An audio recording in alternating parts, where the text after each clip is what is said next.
3-4 দিন ধৰি আমি গুৱাহাটীতে বাহৰ পাতি আছিলোতো। হয়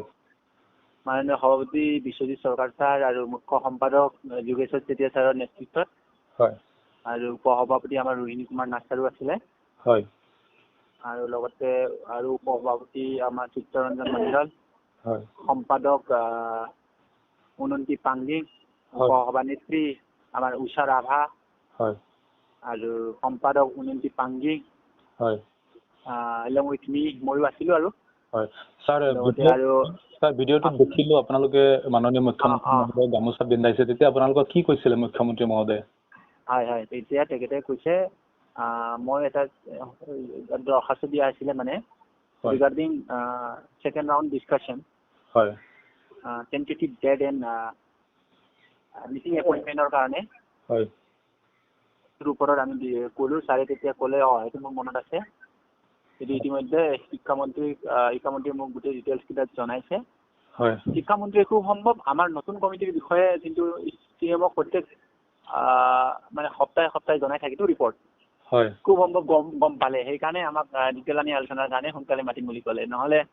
কিবা এটা ৰেছপন্স নিদিব বুলি ভাবিছিলো আমি বহুত ভাল ৰেছপন্স দিয়াৰ কাৰণ এটাই স্যাৰ এবাৰ আপোনালোকে কোনো ধৰণৰ আন্দোলন নকৰিলে ধৰ্ণা কাৰ্য নকৰিলে যে সেইকাৰণে ৰেছপন্স কৰিছে মুখ্যমন্ত্ৰী ডাঙৰীয়া বহুত ভাল লাগিছে আপোনালোকৰ যিখিনি এইবাৰ সংস্থাটোৱে কোনো ধৰণৰ প্ৰতিবাদ বা ধৰ্ণা কাৰ্যসূচী নললে কোনো ধৰণৰ চোকা সমালোচনা নকৰিলে সেয়েহে মুখ্যমন্ত্ৰী নকৰো আৰু সেইটো আমাৰ ঠিকে আমাৰ যি মানে প্ৰেচিডেণ্ট আৰু ছেক্ৰেটাৰী এতিয়া বৰ্তমানৰ প্ৰেচিডেণ্ট ছেক্ৰেটাৰী বিশ্বজিৎ চৰকাৰ ছাৰ আৰু যোগেশ্বৰ চেতিয়া ছাৰৰ নেতৃত্বত তেখেতসকলে যি পন্থাৰে আমাক লৈ গৈছে এটা সুন্দৰ ৰাস্তা এইটো এটা ভাল ৰাস্তাত আমি লৈ গৈছো আমি আলোচনাৰ মাধ্যমেদিয়ে আমি যাম আলোচনাৰ মাধ্যমেদিয়ে যিকোনো সমস্যা সমাধান হয় সেইকাৰণে সকলো শিক্ষক কৰ্মচাৰীক আপোনাৰ চেনেলৰ যোগেদি আমি জনাইছো অকণমান ধৈৰ্য ধৰক আপোনালোকে অলপ নেদেখাজনকো প্ৰাৰ্থনা কৰি থাকক আৰু আপোনালোকৰ শিক্ষানুষ্ঠান ছাত্ৰ ছাত্ৰীসকলক ভালদৰে পঢ়াই থাকক পঢ়াই থাকক স্যাৰ শুনি আছে যদি স্যাৰ কেইগৰাকীমান শিক্ষক কৰ্মচাৰীয়ে মোক সুধিছিলে যে আন্দোলন কিয় কৰা নাই চবেই যদি আন্দোলন কৰিব পাৰে ধৰ্ণা কাৰ্যসূচী লৈছে অংগনবাদী কৰ্মী সহায়িকাই ধৰ্ণা কাৰ্যসূচী লৈছে আমি কিয় আন্দোলন নকৰো আমাৰ সংস্থা কি আন্দোলন হাতত নলয় স্যাৰ আমি সিগনেল পাইছো আন্দোলন কৰিলে আমি মাইনাছ পাম